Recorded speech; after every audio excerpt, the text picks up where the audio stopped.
এক্ষুনি দেবাঞ্জন বলবে জামাই ষষ্ঠী হয়ে গেল। আশা, আশীর্বাদ, শুভকামনা সব নিয়ে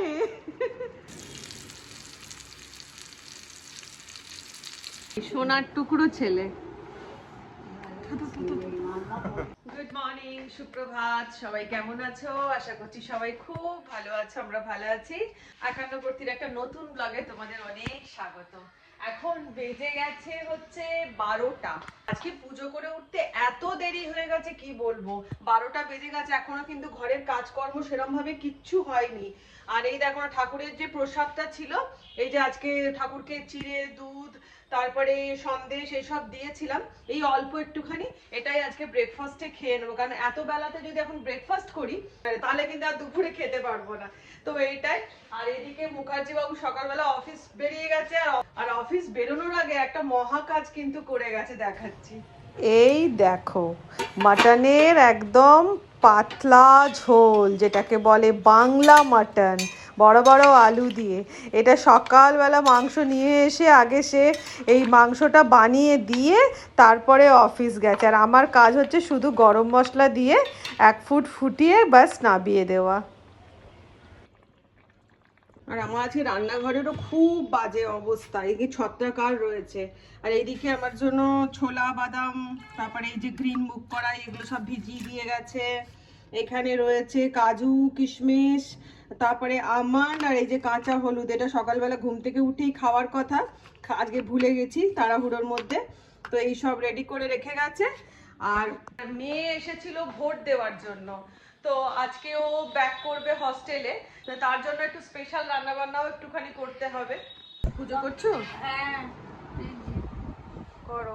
আমি আজ বলো না, আজকে এত দেরি হয়ে গেছে। এই দেখো না, ঠাকুরের যে চিড়ে দুধটা দিয়েছিলাম ওইটুকুই খেয়ে নিচ্ছি, ব্রেকফাস্ট করা হয়নি, দেই খুব দেরি হয়ে গেছে। এখন চিকেন খাবো 7 সকালবেলা? যদিও 7 সকাল নয়, 12টায়। এখন খাবো না, এখন খাবো না, আচ্ছা পরে খাবো। আমাদের দেবাঞ্জন বাবু এসেছে। আয় শোনা। আম্মা, আম্মা বোধহয় চান করতে গেছে। ও আম্মাকে প্রণাম করতে গেছে, আম্মা চান করতে গেছে বাবু। সোনার টুকরো ছেলে।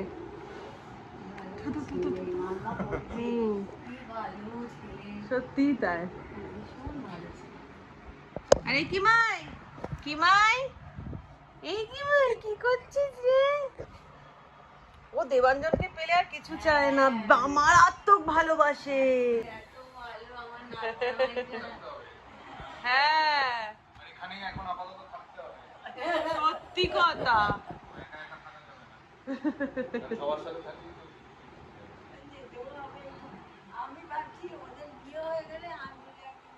একদমই একদমই, দুজনে গিয়ে খেয়ে আসবে, নিশ্চয়ই খাবে। একদমই। করছিস রে, কি রান্না করছিস? কি রান্না করছিস? পটল দিয়ে চিংড়ি মাছ, ইলিশ মাছ, মাছের তেলটা আমি খাবো, মাছের তেল তো আছেই, পোস্ত। ইলিশ মাছের তেল না, এমনি মাছের, পোনা মাছের তেল। ও এটা ইলিশ মাছের ঝাল হচ্ছে।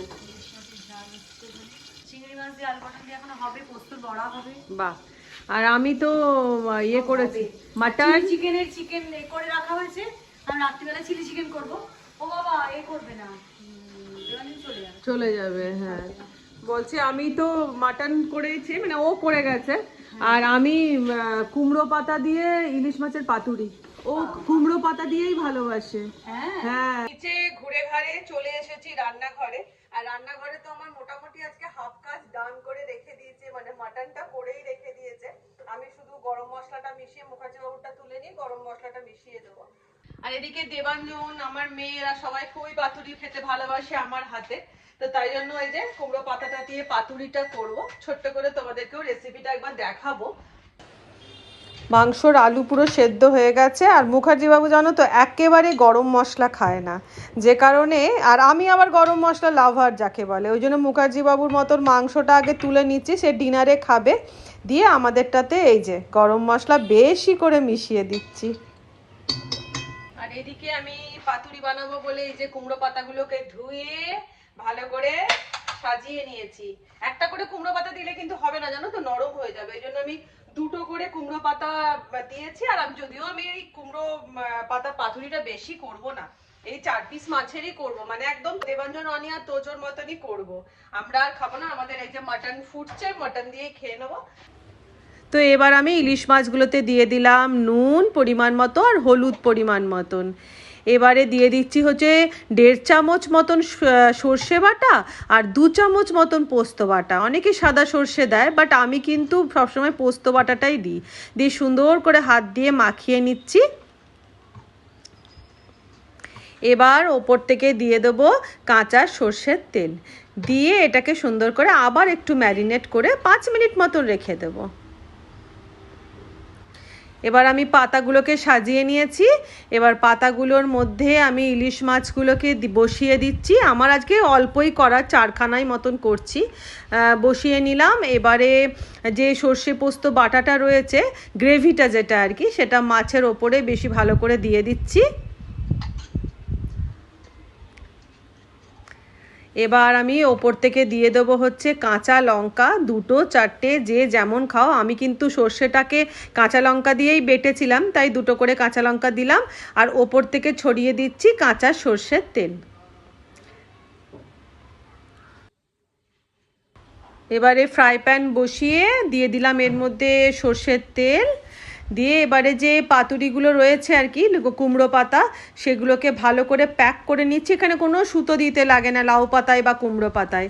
দিয়ে ঠিক অপোজিট দিকটা, মানে যে দিকটা মোড়া হয়েছে তার অপোজিট দিকটা করে আমি জাস্ট তেলের মধ্যে এগুলোকে বসিয়ে নিচ্ছি।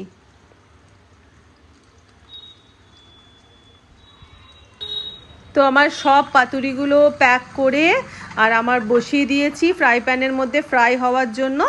এবার আমি এটাকে ওপর থেকে চাপা দিয়ে মিনিট 5 ভাপাতে দেব। 5 মিনিট পরে আমি মাছগুলোকে আবার আস্তে করে খুব সাবধানে উল্টে নিচ্ছি।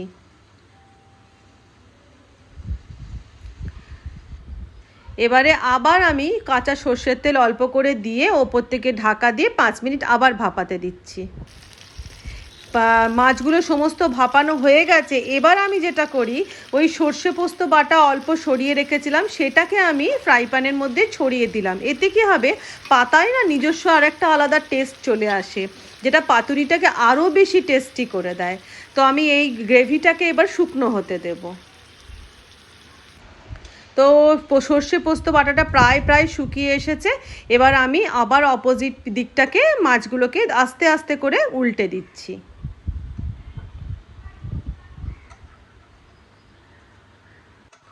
সর্ষে পোস্তর যে গ্রেভিটা দেখো পুরোই শুকিয়ে গেছে, আর মাছটা একদম মাখনের মতো নরম হয়ে গেছে।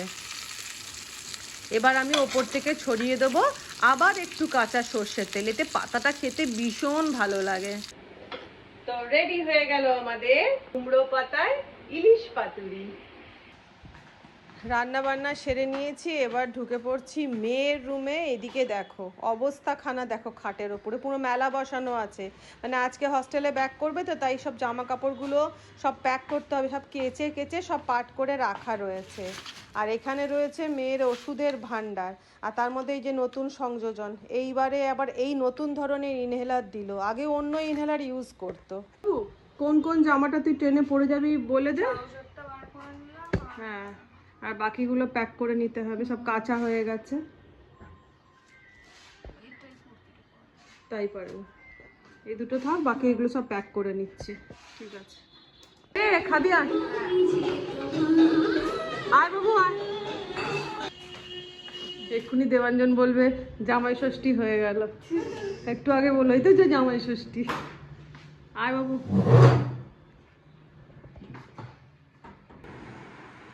বসো, চিন্তা ভাবনা করে করে বসতে হচ্ছে। বাপরে বাপ, আগেই বলে দিচ্ছে। এই কেমন লাগছে রে পাতুরি? ভালো লাগছে? পাতাটা মেখে মেখে ভাতের সাথে খা। আমার ইয়ে কি বড় বড়ই তো খেতে হয় পোস্তর বড়া। এটা জামশেদপুরে দিদানের পাঠানো। এর মধ্যে ভালোবাসা, আশীর্বাদ, শুভকামনা সব নিয়ে।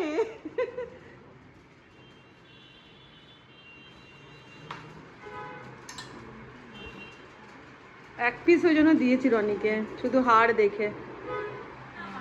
যে মেজদি ভাই আজকে বুদ্ধ পূর্ণিমা করেছে, তাই পরোটা খেলো।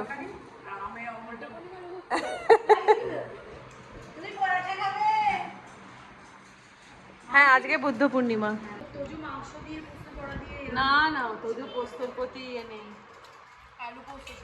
হ্যাঁ ও আলু পোস্ত। ওরে বাবা, ইলিশ মাছ? হ্যাঁ গো, না ইলিশ কমপ্লিট না, চলছে। ট্রেন কটায়? 3:40। 3:40? হ্যাঁ 3:40 বন্দে ভারত। দেখ মাছ খাওয়ার কায়দা দেখ, ইলিশ মাছের মধ্যিখানে হাত ঢুকিয়ে মধ্যিখানে কাঁটাটাকে বার করে নিল। আরে সাবাস।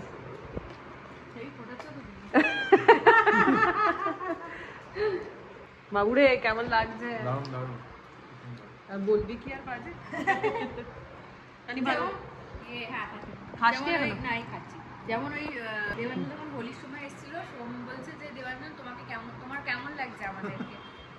দেবানন্দ বলছে ভালো ভালো। তখন দিদি বলছে আপনিও তেমন, ওই আপনি মুখের সামনে জিজ্ঞেস করছেন কেমন লাগছে।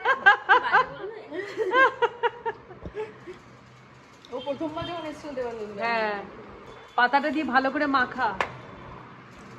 মাখতেই তো পারে, দেখ তুই মাখাটা।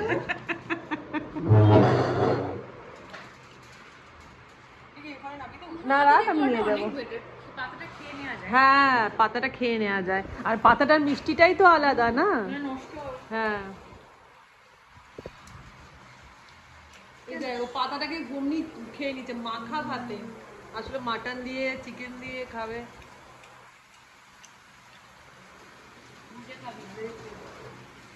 কেমন? ইলিশ মাছটা এর মাঝে তো মনে খাইনি। খাসনি? ও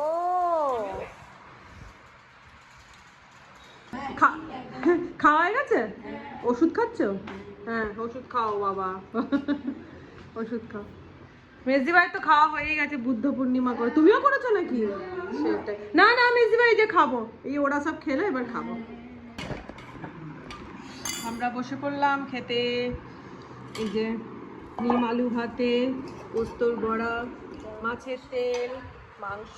এই চলে আয়। না আমি আর মাছের ঝাল খাবো না। নিম আলু ভাতে, এটা আমার সব থেকে ফেভারিট।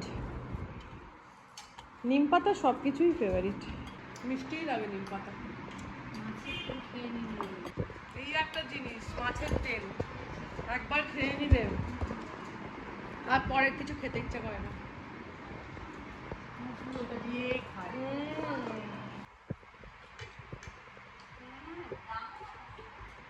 মাছের তেল।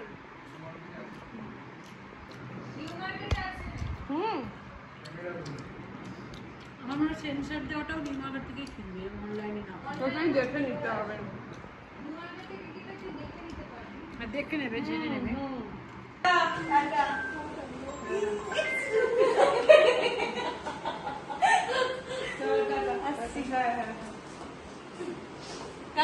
টাটা।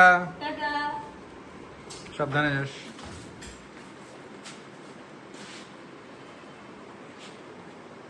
পৌঁছে জানিয়ে দিও। সুটকেসটা